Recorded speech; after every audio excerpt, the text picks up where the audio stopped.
Today's scripture reading is Exodus chapter 3. Now Moses was tending the flock of Jethro, his father-in-law, the priest of Midian. And he led the flock to the far side of the wilderness and came to Horeb, the mountain of God. There the angel of the Lord appeared to him in flames of fire from within a bush. Moses saw that the bush was on fire, but it did not burn up. So Moses thought, I will go over and see this strange sight, why the bush does not burn up. When the Lord saw that he had gone over to look, God called to him from within the bush, Moses, Moses. And Moses said, Here I am. Do not come any closer, God said. Take off your sandals, for the place where you are standing is holy ground. Then he said, I am the God of your father, the God of Abraham, the God of Isaac, and the God of Jacob. At this, Moses hid his face because he was afraid to look at God. The Lord said, I have indeed seen the misery of my people in Egypt. I have heard them crying out because of their slave drivers, and I am concerned about their suffering. So I've come down to rescue them from the hand of the Egyptians and to bring them up out of that land into a good and spacious land, a land flowing with milk and honey, the home of the Canaanites, Hittites, Amorites, Perizzites, Hivites, and Jebusites. And now the cry of the Israelites has reached me, and I have seen the way the Egyptians are oppressing them. So now go. I'm sending you to Pharaoh to bring my people, the Israelites, out of Egypt. But Moses said to God, Who am I that I should go to the Pharaoh and bring the Israelites out of Egypt? And God said, I will be with you. And this will be the sign to you that it is I who have sent you. When you have brought the people out of Egypt, you will worship God on this mountain. Moses said to God, Suppose I go to the Israelites and say to them, The God of your fathers has sent me to you, and they ask me, What is his name? Then what shall I tell them? God said to Moses, I am who I am. This is what you are to say to the Israelites, I am has sent me to you. God also said to Moses, Say to the Israelites, the Lord, the God of your fathers, the God of Abraham, the God of Isaac, and the God of Jacob has sent me to you. This is my name forever, the name you shall call me from generation to generation. This is the word of the Lord. Thanks be to God.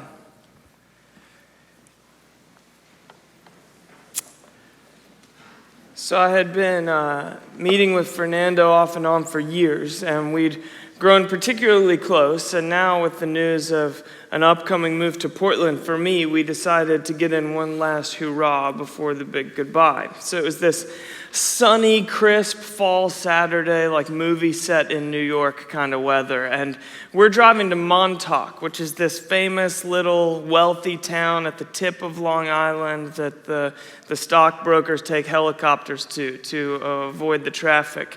We were sitting still in that very traffic.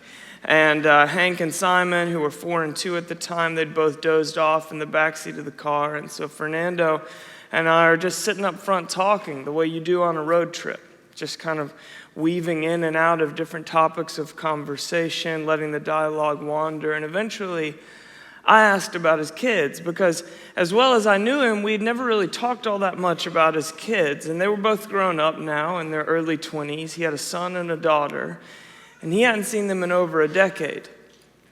But he did tell me stories of them when they were Hank and Simon's age from time to time when he was in their lives. And that was before he served a string of prison sentences and went through a bout with drug use and then a long absence from their relationship that it never quite had recovered from. And so I asked him about them, their names and where they lived and what they were doing.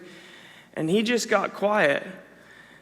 And eventually I looked over and there was just tears streaming down his face silently in the passenger seat. And he was trying to respond, but he couldn't. You know, the way that you do when you're trying to get something out, but the emotion won't let you say what you're trying to say. Fernando had served 3 separate prison sentences. He had used and sold drugs. He had 1,000 nights that he could not remember. And then he met Jesus, and we had celebrated God's forgiveness together. But this The dad that he wished he was, wasn't, and still could not forgive himself for not being. This was that untouchable place inside him, the one that he kept covered up, the one he was sure God's grace could not touch. And we all tend to carry some part of our lives like this, some part of our lives that we can't forgive ourselves for, and so we assume God can't forgive us either. We all tend to hold some part of our lives, whether we're aware of it or not, whether we can name it or not. We all tend to hold some part of ourselves outside of the reach of God's grace. And then we're on a farewell road trip with a close friend, and they say something like, "Hey, tell me about your kids. I've never heard you talk much about your kids before," and the words won't come, but the tears will. Because that simple question is the uncovering of a part of me that never gets to see the light of day. We all, every last one of us, are Fernando in the passenger seat of that car. And this whole burning bush story is about exactly that. About what God remembers, we forget, and how God gets his work done. So Exodus, that's the simple title of our current teaching series. We've broken the Bible's second book into 13 episodes, and we are making our way through it over the course of the summer. Today's story is the first major scene centered on Moses, when God speaks to Moses from within a burning bush. And that'll either sound overly familiar or outrageously strange, depending on your level of familiarity with the biblical narrative. So let me just start by getting us all on the same page. In the first couple chapters of Exodus, the author is linking this story with the Genesis story, the grand story of creator and creation, of origin and meaning and purpose, the story the whole world finds itself within. There's hyperlinks all over the opening few verses of Exodus linking this story back to Adam and Eve in the Garden of Eden. Hyperlinks that would have been really obvious to the original Jewish audience so that no one would actually have to explain them to them. Reading Exodus next to one of those ancient Israelites might have been like me going to see a new Harry Potter film with someone that dresses up and goes to conventions, right? They'd be picking up on cues from the film that would be lost on me because I've only ever read the first book, and that was a really long time ago, and I've forgotten the vast majority of it. And so all these little cues linking this story to earlier parts in the story would be so plain to them and completely lost on me. And that's a bit like most people today when we read Exodus, because Exodus is set in something like a new Eden. And then it introduces the major characters. You've got Pharaoh, who is made in the mold, an embodiment of the serpent in Eden. You've got Israel, a nation of people living in bondage to that serpent that they're powerless to escape on their own, a picture of the human condition. And then there's Moses, a child, miraculously spared of the bondage. Then the scene cuts to decades later to that child who has now wrinkled and weathered and become bearded. Moses saw that though the bush was on fire, it did not burn up. The author of Exodus has gone to such great pains to link his story back to the Genesis story, to frame the Exodus story as one of recreation set against the backdrop of Genesis. And here in the inciting incident, the defining moment, we're told, so there's this tree, this one tree that catches the eye more than any of the other trees, but it was not eaten up. It's almost that famous Genesis line, when she saw that the tree was pleasing to the eye and desirable for gaining wisdom, she took some of the fruit and she ate it. Only in the recreation story, it says the tree was not eaten up. So Moses approaches the burning bush and encounters God, the creator who still hasn't given up on his creation. It's a great moment of hope. Like the most tragic scene from Genesis is now replaying itself. Maybe this time the plot will turn out differently. Maybe the Genesis tragedy can be redeemed into an Exodus triumph.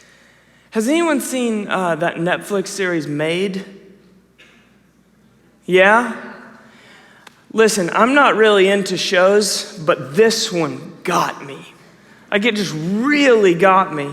I'm not very into shows, generally like resistant to them, because there's a common formula that every TV series tends to follow, and that bothers me, right? It's like episode 1, draw you in. Episode 2, slow down the plot, develop the characters. Episode 3, thicken the plot with drama, and then they've got you. And yes, Made followed that exact script, but it still got me. Because even when you know exactly what the director's doing to you, sometimes you still like it. And that's the Exodus model. It's chapter 1, draw you in through all these Genesis connections. This story is a sequel. It's the sequel to the story of all stories. Chapter 2, slow down, develop the characters.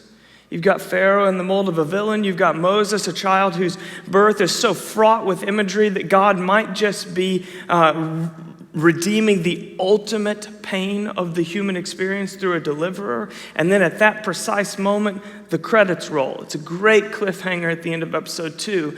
This is that moment when you're thinking, I've got to go to bed.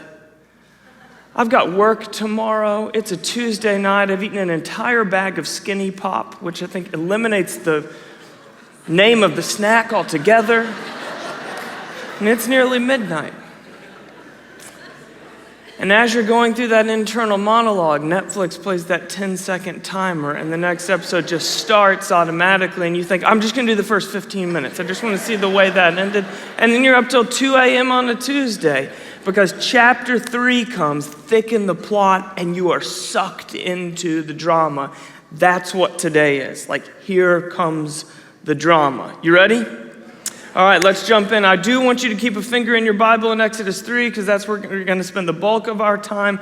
But I want I'm going to want you to follow along with me, but I do want to begin in the previous chapter to the very end of chapter 2 before we get to our teaching text, God remembers. Exodus chapter 2, beginning in verse 23. The Israelites groaned in their slavery and cried out, and their cry for help because of their slavery went up to God. God heard their groaning. Now stop here, because this is a theme. It's another one of those hyperlinks that the ancient Hebrew imagination sees instantly, but you and I might need a little bit more help. So if we rewind a bit in the story back to Adam and Eve's sons, Cain and Abel, you might remember an infamous moment when Cain kills Abel. It's the first act of injustice ever recorded in human history. And at that exact moment in the story, the voice of God breaks in and says, listen, your brother's blood cries out to me from the ground. So injustice makes a sound God hears. Keep reading, and just a few chapters later, you come to the infamous story of Sodom and Gomorrah. These two ancient cities are broadly recognized, even among most who have never cracked the Bible, and that's usually because of their reputation for sexual perversity. And that is a part of the story, but it's not the whole story. In fact, I would argue it's not even the primary theme of the story. Unfortunately, this biblical moment has become infamous because this one part of the story has been magnified and even in some cases weaponized. But look at what's actually revealed in the story. Genesis chapter 18. Then the Lord said, the outcry against Sodom and Gomorrah is so great and their sin so grievous that I will go down and see if what they have done is as bad as the outcry that has reached me. Now, the English outcry, which is repeated in this passage, is the Hebrew se'aka, which means cry of the distressed. And it is the exact same word that you will find in Genesis 4 to refer to Abel's blood. Listen, your brother's blood cries out to me from the ground. It's the same word that we read later in Exodus 2 when the enslaved Israelites, when we read of the Israelites groaned in their slavery and cried out. The story of Sodom is infamous because of sexual perversity, but the cry that reached God's ear was the sound of injustice. The prophet Ezekiel writes this in Ezekiel 16. Now this was the sin of your sister Sodom. She and her daughters were arrogant, overfed, and unconcerned. They did not help the poor and needy. Now this is not to dismiss the sexual perversity of the city, which was very much there. It's just to say the biblical theme is about injustice. There's a melody playing here. The scriptures have a melody, an identical chord progression, like Marvin Gaye and Ed Sheeran, remember? There's a melody playing here. The lyrics and the recordings may be different, but the melody is identical. There's a familiar tune that is humming underneath the story, and it goes something like, "Injustice makes a sound God hears." God heard their groaning, and then a few verses later, "I have heard them crying out because of their slave drivers, and I'm concerned about their suffering." God repeats himself. He said, "I heard their groaning," and then later he says, "I've heard them crying out," just a few verses later. And the reason that's important is because if writing in English you want to emphasize something, you use underline, italics, bold, or most annoyingly, all caps, right? But if you're writing in the ancient world, in a more oral culture, the literary cue for emphasis was repetition. And so for the ancient reader of Exodus, this is in all caps: "Injustice makes a sound God hears." Let's continue reading. "God heard their groaning, and he remembered his covenant with Abraham, with Isaac, and with Jacob. So God looked on the Israelites and was concerned about them." So there's a biblical melody that gets repeated through the ears of the characters as the story progresses, but there's also a key biblical event that harmonizes with that melody: a covenant. God made a promise or a covenant with Abraham and Sarah, an elderly, infertile couple, to give them a child. And not just to give them a child, but to grow their offspring into an entire nation. And then through that nation, God would show the whole world what he's like. That's God's redemption plan. So as the melody of injustice keeps on playing, a new note gets added to the sound. God hears the sound of injustice, and God remembers. Back to Sodom, after the sound of injustice, we read, God remembered. Hagar, who left home without safety, homeless and helpless, with nothing but her infant son, and God remembered. Rachel and Leah, God remembered. Jacob in the wake of Laban's deception, God remembered. All of these are memorable scenes from the book of Genesis. All of them involve injustice, and in all of them, God remembered. And then Exodus begins. The sound of injustice reaches God's ear when the enslaved Israelites cry out in prayer, and God remembered. It's the melody, but with that new note that was introduced by the covenant generations ago. And of course, it's a melody that begs the question, what did God forget? Short answer, nothing. This refers more to the personal human experience of injustice than the divine response to injustice. In the words of biblical scholar Terence Fretheim, this does not refer to a jogging of the divine memory, as if God had forgotten promises made. To remember is to be actively attentive to that which is remembered. It is a divine sense of obligation to a prior commitment. In other words, God remembered is a literary way of saying God has consistently acted most decisively in the harshest conditions and among the worst of human suffering. And so that is the way we can expect God to go on acting now among us and in our time. God keeps his promises. He remembers his covenant. He is not absent-minded or distracted. And so when you find yourself in distress, crying out to God, you can expect his action. Now, God's action to the praying person may not come in the ways that I imagine or desire it, and almost certainly won't come at the timetable that I'd prefer it. But you can expect God's action.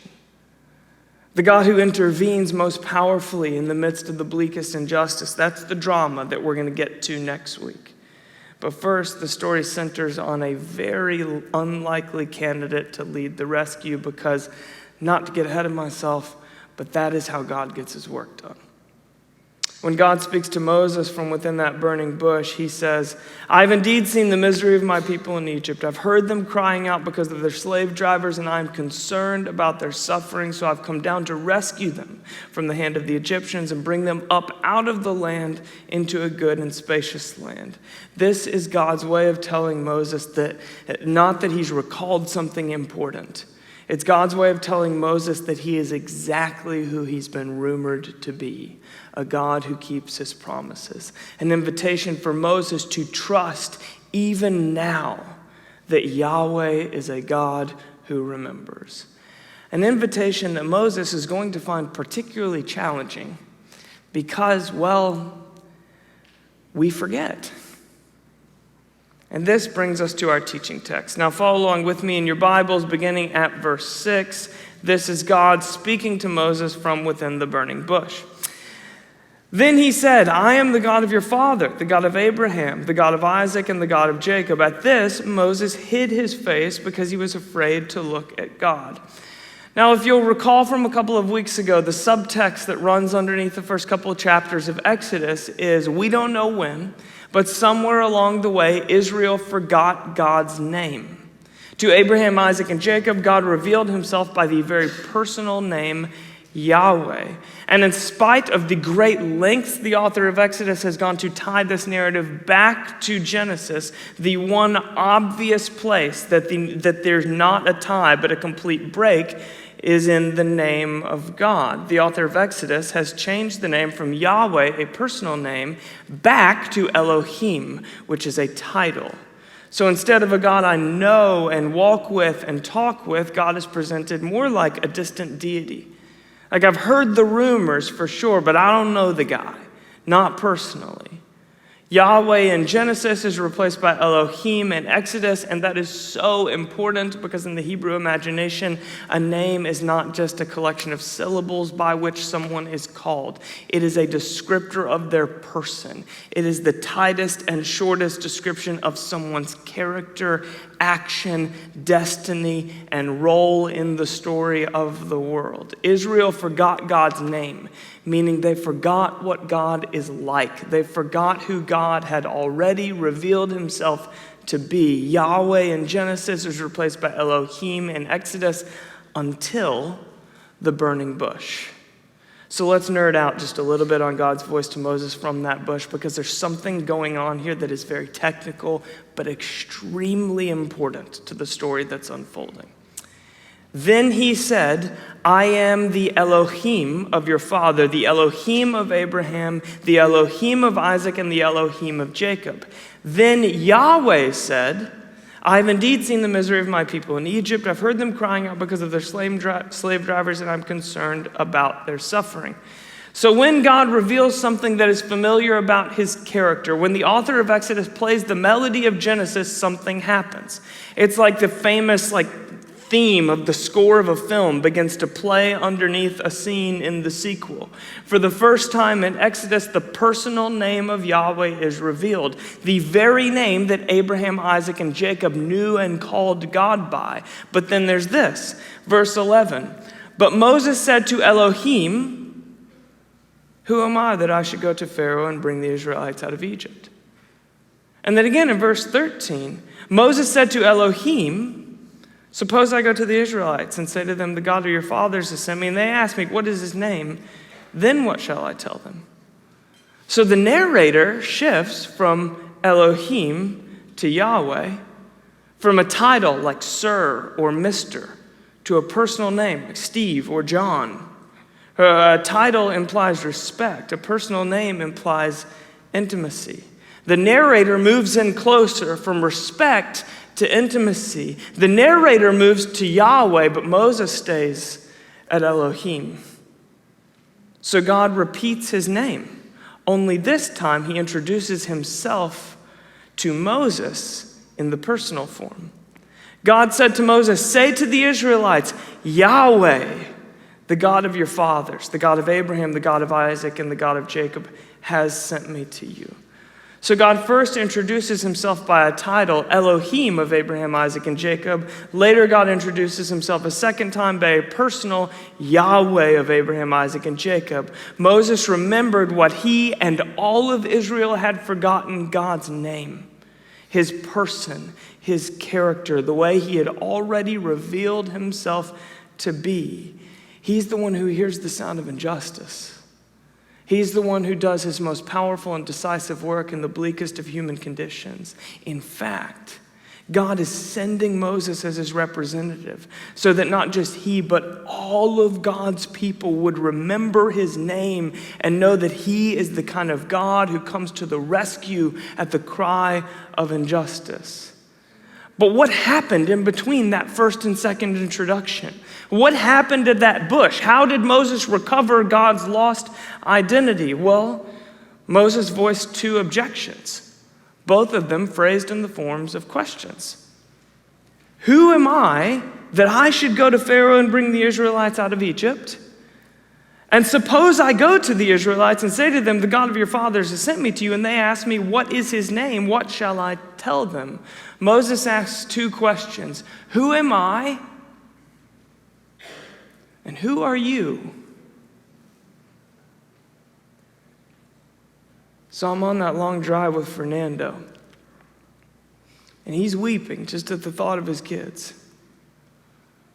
The life that he could have had, the man that he wasn't, and the man that, at least in his mind, it was too late to try to be.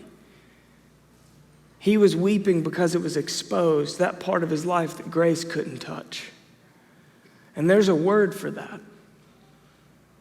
For the parts of our lives that, at least in our own minds, grace can't touch. There's a word for that. Shame. Shame is easy to feel, but it's hard to define because shame is a storyteller. It's a kind of guilt or insecurity that gets its talons into our sense of self, our identity. Guilt is I did something wrong. Shame is something is wrong with me. There's this moment in Will Smith's memoir, and in the very introduction of the book, where he describes this moment where he's just a kid and he witnesses his father abusing his mother right there in the family living room. And he just froze.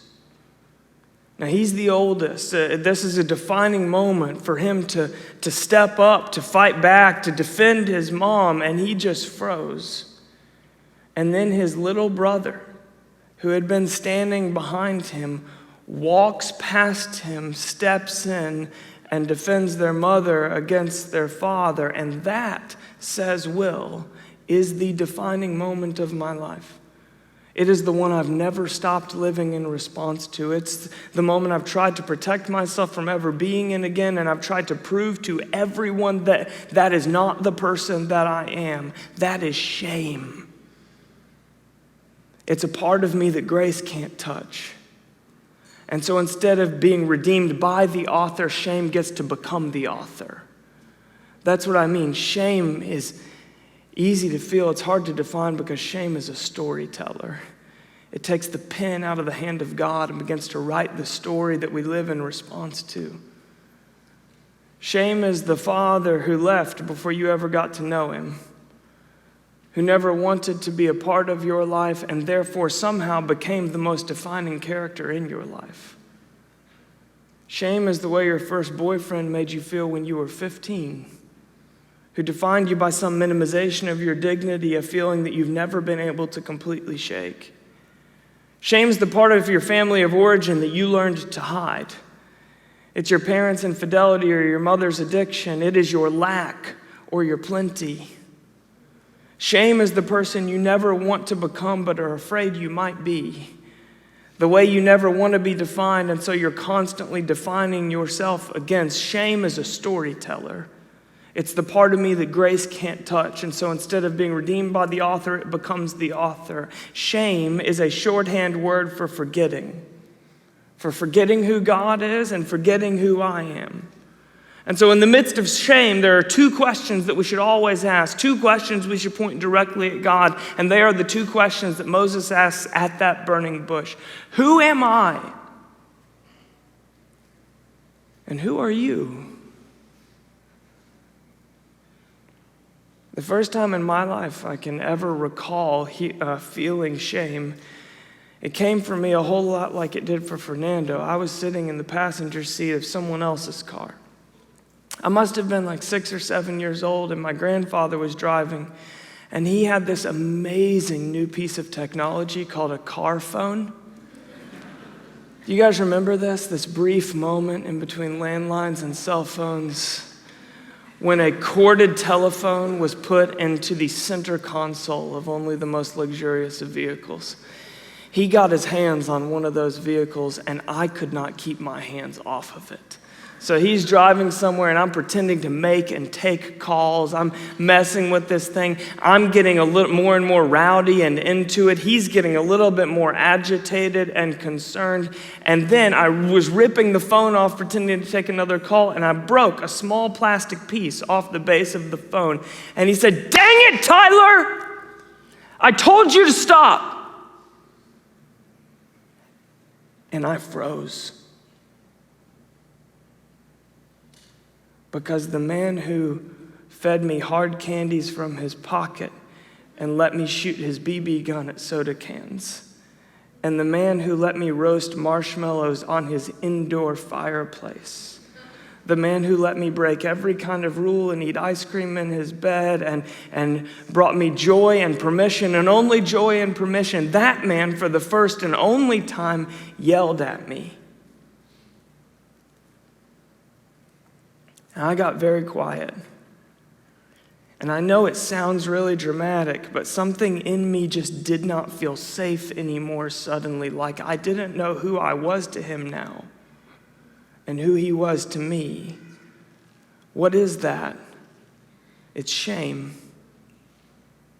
I did something that made him, a man that I knew so well, totally unrecognizable for just a moment, and my little forming brain did not know how to process the complexity of that moment and what I was seeing and feeling in response to it, so I tried to fix it. I had done chores all day for my mom the previous Saturday, and I'd made $20. And when he dropped me off back at home, I wrote my grandfather a note apologizing and promising to pay for the phone. And I folded up this $20 bill inside a note from a legal pad in my house. And I got my mom to show me how to address an envelope, and I put it in the mail to him. See, when I sat down at a chair in my childhood kitchen table and wrote out on a legal pad and then folded that note around that cash, I was really just trying to ask this man who I loved what I did not know how to ask. Who am I? And who are you? 3 decades later, it was that same kind of shame that landed me in front of a therapist talking about anger. And there was this one defining moment several years ago when I was yelling at 3-year-old Hank in our apartment. It was another weekend when I was supposed to be enjoying my children. But the stress of the week and the tension that I kept bottled in and my inability to control much of anything, including the environment of my own home, it all just spilled out of me. And as I was losing my temper and making demands on a 3-year-old kid that never should be put on a 3-year-old kid, suddenly it was like I could see myself.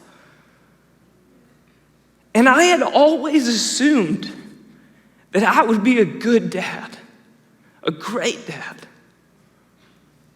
And I could see myself so far from the man that I wanted to be and had just assumed I would become. And so the successful young pastor who weaves words together on Sundays and finds himself instead in a chair in front of a therapist, struggling to find words for the question that I really wanted to ask after that discovery that was so sobering, a question aimed less at the counselor right in front of me and more at the God that I didn't know how to talk to about this. Who am I? And who are you? Shame landed me in a kitchen chair writing a letter to my grandfather. Shame landed me in a therapist chair talking to someone about the help that I needed but didn't know where to find. Shame grows a lot less cute as we grow up, doesn't it? And both of those stories have redemptive endings, but shame is the kind of enemy that keeps on nipping at our heels, forever vying for our attention in every new way that it might capture it. Who am I and who are you? Yahweh takes those two questions as an invitation to remind us of what he remembers and we tend to forget. And that's how God gets his work done. The burning bush, it has the potential to sound like an abstract mystical encounter had by a shepherd who had stayed out in the sun too long. But the truth is, God initiates this conversation with Moses, not in some mystical, abstract way, but in the most personal and concrete way possible. To grasp just how personal it is, you've got to know a little bit of Moses' backstory. Born as a Hebrew slave onto an Egyptian plantation, adopted by the Egyptian king's daughter, he was raised in luxury and privilege, but all that he had come on the backs of his own ancestors. And as he got old enough to realize this, he must have stood off the palace balcony that came off of his bedroom and overlooked the work of all of his family members. He must have stood out there and wondered from time to time, is that my father down there baking those bricks? And are these my siblings or cousins being scolded? Is that my mom with beads of sweat running off the bridge of her nose? Moses carried a complicated family history with him throughout his childhood, and first he held the tension in check, and then he took matters into his own hands, and that tension spilled out of him in rage toward an Egyptian slave driver. He killed the Egyptian to defend one of his ancestors that he had benefited from but had never lived among, never suffered with, and then the next day he risked including himself among those people. He went to his own people, struck up a conversation. Are you going to kill me like you killed the Egyptian? That was the response. And suddenly there it was. The very thing he thought he'd kept hidden was exposed. And there's a word for that, remember? Shame. So Moses ran. He ran as far as he could, as fast as he could, to get away from the past that he didn't want to haunt him anymore. He went somewhere he could reinvent himself. Midian. A place nobody knew him, a place he could try to forget, and that was 40 years ago. Shame. That's what Moses must have carried every day when he realized that he, one of the oppressed, was living in the house of the oppressor. Shame. That's what Moses felt when he tried to find his place among his own people. Shame. That's what haunted Moses and nipped at his heels all the way to Midian. Moses is shame grown up. Meanwhile, back in Egypt, God hears the cry of the people, remembers the promises that he never forgets, and acts decisively by going and finding a man whose shame had gotten exposed and calling had gotten lost. Now read along with me, Exodus chapter 3. I'm going to pick up now in verse 4. When the Lord saw that he had gone over to look, God called to him from within the bush, "Moses, Moses." And Moses said, "Here I am." Then he said, "I'm the God of your father, the God of Abraham, the God of Isaac, and the God of Jacob." So when God speaks to Moses, he targets the pressure point of his identity, the unhealed wound from his past. "Moses, Moses, I know your name. I'm the God of your ancestors, of Abraham and Isaac and Jacob. I know your name, and you know mine. I'm the God of your ancestors, the ones you feel shame about, the ones you couldn't bear to look at any longer, the ones you ran from. Moses, Moses, I know you. I really know you." At this, Moses hid his face because he was afraid to look at God. It's a posture of shame. Who am I? Moses wants everything God's come to talk to him about. There's some deep place within him that craves liberation for the suffering and hungers for justice. But he tried that before. I mean, he killed the Egyptian. He was ready to lead the revolution, but instead of glory, all he got was shame to crown him. You got the wrong guy, Elohim. Who am I? And God responds, not with the long explanation, but with the simple promise. I will be with you. Well, who are you? Again, not a long explanation, but a simple promise. I am Yahweh, the God of Abraham, Isaac, and Jacob. I'm the God who made himself known. I'm the God who hears the cries of injustice and acts. I'm the God who specializes in shining brightest when the circumstances have gotten darkest. I'm the God who has been made known to all of your ancestors in rumors you've heard about but have never personally experienced. It's not just a name, it's an invitation. Will you trust me, Moses? Will you trust that I am who I say I am? Will you trust that the way I've acted in the past wasn't for special people at another time, but is only indicative of the way I will act in the present in your own time? Will you trust that I, the Lord, do not change? You see, this is how God gets his work done. He heals the world by healing me. The two are inseparable from one another. God wants to deliver the Israelites from unjust oppression with a dramatic yes to all of their prayers. And so he goes and finds the Israelite who ran 40 years ago, who's hiding out from the oppressed and the oppressor, who's found a way to live just fine on most days, but who does have this one part of himself he believes grace can't touch. God intends to act decisively to reveal his character to both the oppressed and the oppressor. That he intends to reveal himself as the God who keeps his promises. And so God goes and finds a man with a biracial, multicultural upbringing who never quite felt a true sense of belonging anywhere.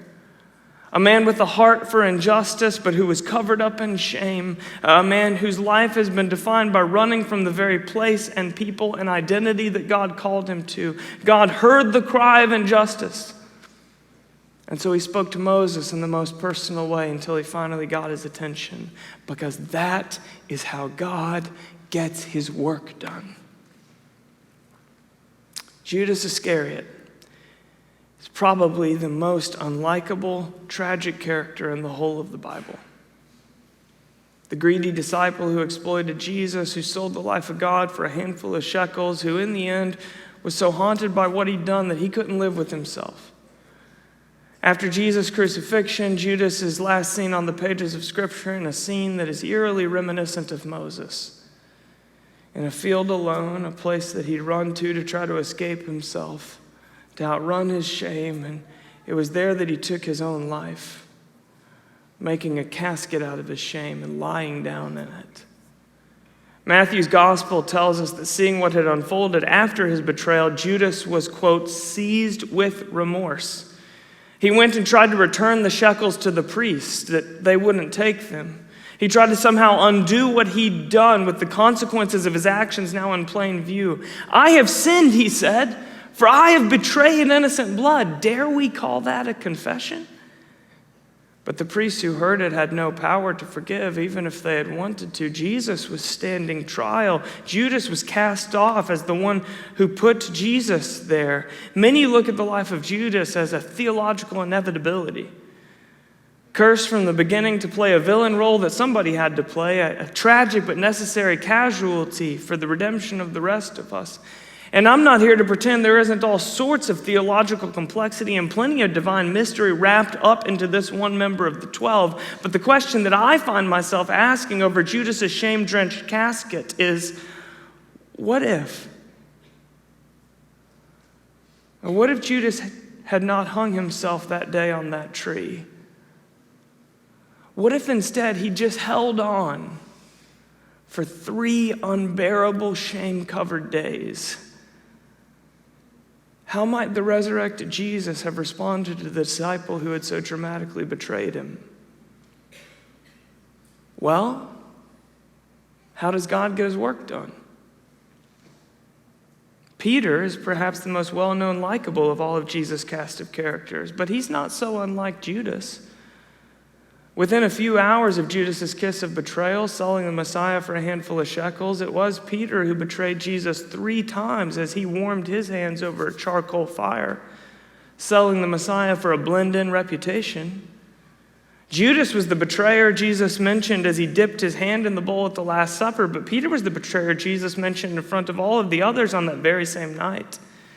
Judas couldn't bear to look at Jesus on the witness stand running to a faraway field. Peter locked eyes with Jesus on the witness stand, locked eyes with him right as the cock crowed, signaling his third denial, just like Jesus told him would happen. And he couldn't bear to be seen like this or to see himself like this, and so he ran out of the courtroom weeping.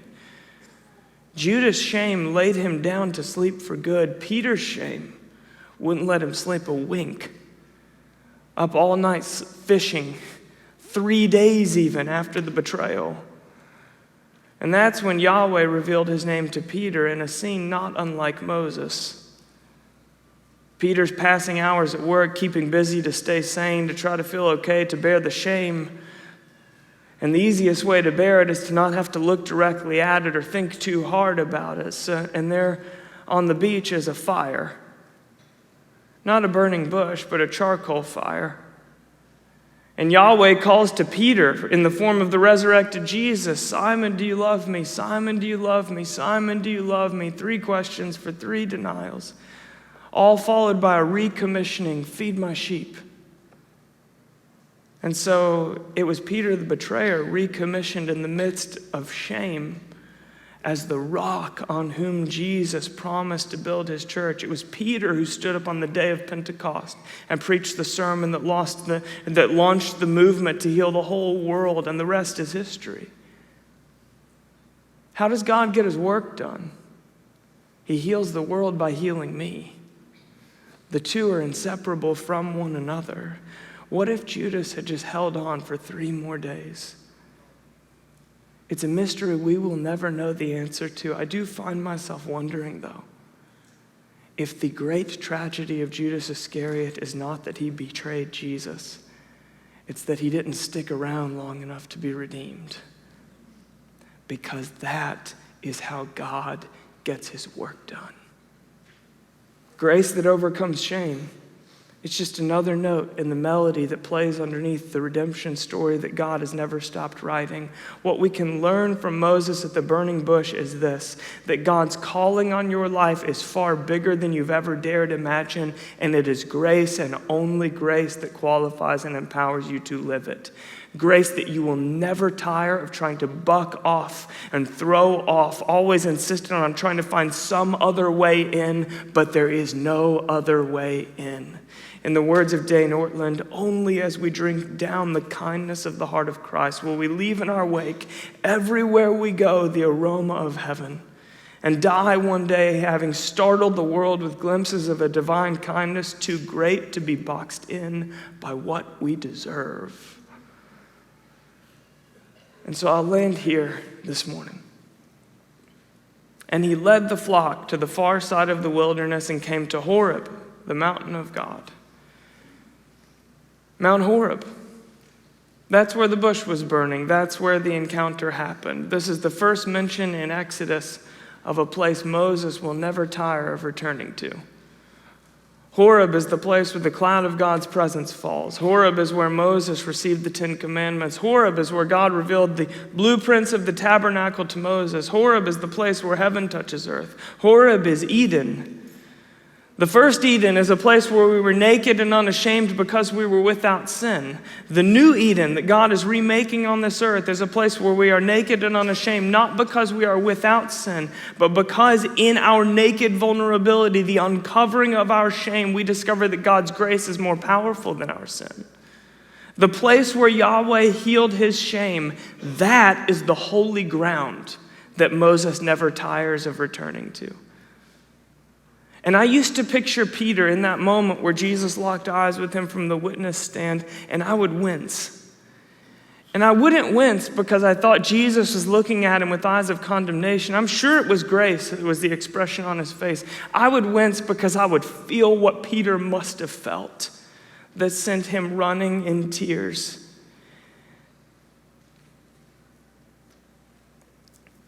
But what I'm learning is that moment of weeping, it was not a desolation, but a consolation.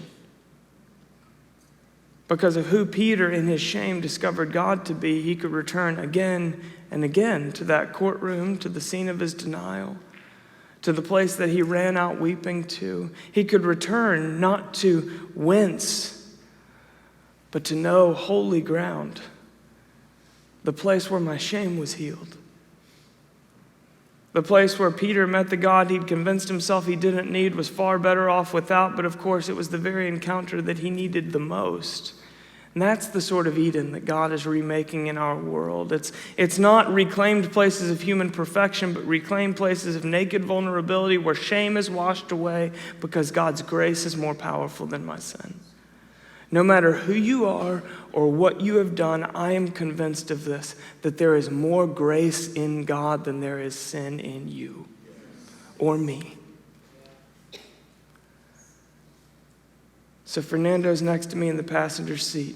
My kids are asleep in the back. And the shame that was exposed in them that day, it wasn't simple. It wasn't simple to create, and it wasn't simple to heal.